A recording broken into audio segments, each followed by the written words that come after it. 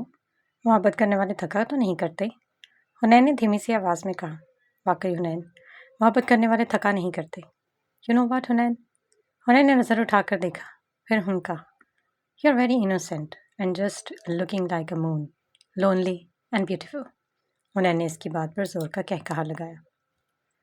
مطلب سیریسلی تمہیں ایسا لگتا ہے؟ وہ اس کے کندھے سے سر اٹھا کر بولی۔ ایڈم اسے تعجب کی نگاہ سے دیکھ رہا تھا، لیکن وہ ہنستی جا رہی تھی، یہاں تک کہ ہنستے ہنستے اس کی آنکھوں سے پانی نکلنے لگا۔ یو نو واٹ ایڈم، وہ بہت جلد تمہاری بات غلط ثابت کر دوں گی۔ I am not innocent Adam, I am not, but yes I am look like a moon, just lonely beautiful and happy. یہ کہہ کر وہ پھر سے ہنستی جا رہی تھی۔ ایڈم اس کا رویہ سمجھنے کی کوشش کر رہا تھا۔ آپ کو واقعی آرام کی ضرورت ہے حنین۔ ہاں تم ٹھیک کہہ رہے ہو، مجھے واقعی آرام کی ضرورت ہے، وہ کہہ کر اب دوبارہ سے لیٹ گئی۔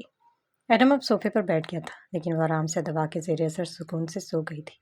لیکن ایڈم کا سکون برباد ہو گیا تھا۔ ڈاکٹر کی باتوں سے وہ پہلے ہی پریشان تھا، لیکن اب حنین کی باتوں سے وہ اور بھی پریشان ہو گیا تھا۔ وہ پرسوچ نگاہیں حنین کی طرف کیے ہوئے تھا۔ ماتھے پر کافی بل تھے، اپنے ہاتھ کا مکہ بنا کے اس نے تھوڑی کے نیچے رکھا ہوا تھا۔ گرے کلر کی شرٹ میں ملبوس یہ لڑکا کافی پریشان لگ رہا تھا۔ کتابوں کا دیوانہ، محبت سے لبریز یہ شخص اپنے دل میں اپنے بھائی کے لیے گہری سے بھی زیادہ نفرت محسوس کر رہا تھا۔ جو کچھ ہوا تھا یا جو کچھ ہو رہا تھا، اس کا ذمہ دار کون تھا؟ اس کا اپنا بھائی۔ نہ جانے کیا کچھ تھا جو وہ اس وقت محسوس کر رہا تھا۔ اس کے دل میں جو نفرت تھی وہ بے پناہ بڑھتی جا رہی تھی۔ اتنے سال تک وہ اپنے ماں باپ کو یاد کرتا رہا، اپنے باپ کو گلے لگانے کے لیے ترستا رہا، لیکن یہ محبت اب محبت نہیں رہی تھی، ایک نفرت میں بدل گئی تھی۔ اسے افسوس تھا اپنی ماں کے لیے، اپنی بہن کے لیے، جو حقیقت وہ شدت سے جاننا چاہتا تھا۔ آج اس حقیقت کو وہ دنیا سے چھپا لینا چاہتا تھا۔ اس کے پاس کوئی ثبوت نہ تھا جس سے وہ ان کی زندگیوں سے چلا جائے، حنین سے دور ہو جائے۔ وہ اپنی بیوی کو کیسے بچائے، کیسے محفوظ کرے؟ سوچ اور پریشانی کی بہت سی لکیریں اس کے ماتھے پر نمودار تھیں۔ حنین کروٹ لے کر اب گہری نیند میں تھی۔ اسے ابھی سوئے کچھ ہی دیر ہوئی تھی۔ ایڈم بھی اب ایسے ہی بیٹھا تھا، ایسے ہی سوچ رہا تھا۔ حنین سو رہی تھی۔ اس کے ماتھے پر پسینے کے ننھے ننھے قطرے موجود تھے۔ شاید وہ خواب دیکھ رہی تھی، ایک بھیانک خواب۔ ایڈم کا دھیان اس کی طرف نہیں تھا، وہ اپنی ہی سوچ میں گم تھا۔ حنین کے ماتھے پر کئی لکیریں تھیں، پاک پیشانی پسینے سے شرابور تھی۔ خود کا پرسکون دکھانے والی حنین اب شاید سکون سے بھی کبھی نہیں سو پائے گی۔ حنین اپنا دایاں ہاتھ اٹھائے جس پر ڈرپ لگی ہوئی تھی، اسے اپنے پیٹ پر رکھا، پھر اپنے تکیے پر رکھا۔ اسے اپنا گلا خشک ہوتا ہوا محسوس ہو رہا تھا۔ ایسا لگ رہا تھا کہ کوئی اس کی سانس کھینچنے کی کوشش کر رہا ہو۔ اس کا رنگ سفید پڑتا جا رہا تھا۔ اسے لگ رہا تھا کہ کوئی اس کے دل کو خنجر سے مار رہا ہو۔ ایڈم ابھی اپنی سوچ میں ڈوبا ہوا تھا۔ اس کے سامنے کبھی کوئی اسے خنجر سے مار رہا تھا، اور کبھی کبھی کاشی کا آخری سانس لیتا وجود اس کے سامنے تھا، جسے پاشا نے اس کے سامنے اسے گولیوں سے مارا تھا۔ اب اس کی گردن، اس کا چہرہ، حتیٰ کہ اس کا پورا وجود پسینے میں ڈوب چکا تھا۔ کوئی بے رحمی سے اس پر خنجر سے وار کر رہا تھا، جس کا درد وہ خواب میں بھی محسوس کر رہی تھی۔ ایک اور خنجر لگا اور حنین نے ایک زوردار چیخ ماری۔ ایڈم نے بوکھلا کر سامنے دیکھا، جو اب لمبے لمبے سانس لے رہی تھی، جیسے کوئی بہت تیزی سے بھاگ کر آیا ہو۔ وہ جلدی سے اس کے قریب گیا۔ اسے سانس لینے میں شاید کوئی مسئلہ ہو رہا تھا۔ ایڈم نے اس کی کمر کو تھپکا۔ حنین سب ٹھیک ہے؟ وہ خواب تھا، اب سب ٹھیک ہے؟ حنین پانی پئیں۔ وہ بھی ڈری سہمی ہوئی تھی، وہ بھی لمبے لمبے سانس لے رہی تھی۔ چہرہ کافی حد تک سفید پڑ چکا تھا، پورا جسم، پورا چہرہ پسینے سے تر تھا۔ ایڈم ساتھ ہی کھڑا تھا، جو اسے تسلی دے رہا تھا، جو بتا رہا تھا کہ جو کچھ اس نے ابھی دیکھا وہ خواب تھا۔ ایڈم نے اسے اپنے ساتھ لگا لیا تھا، اپنے ہاتھ اس کے گرد لپیٹے تھے، جو ایک ہاتھ اس کے چہرے پر تھا اور ایک ہاتھ اس کے بالوں پر تھا۔ حنین سب ٹھیک ہے؟ اس کے بالوں پر وہ ہولے ہولے تھپک رہا تھا۔ اس نے بتانے کی کوشش کر رہا تھا کہ کوئی ہے جس کو اس کی تکلیف سے تکلیف ہوتی ہے، کوئی ہے جو اسے زیادہ اس کا اپنا ہے۔ اب وہ کافی حد تک پرسکون ہو چکی تھی۔ ایڈم وہ مجھے مارا ہے، وہ میرے دل پر، اس نے دل کے مقام پر ہاتھ رکھا۔ یہاں ایڈم، یہاں مار رہا تھا، وہ مجھے مار دے گا۔ اس کی آواز لڑکھڑا رہی تھی۔ کوئی نہیں ہے حنین، وہ خواب تھا۔ دیکھیں، کوئی بھی نہیں ہے، کوئی نہیں مار رہا آپ کو۔ دیکھیں، میں جب سے یہاں ہوں، وہ برا خواب تھا، میں کچھ نہیں ہونے دوں گا آپ کو۔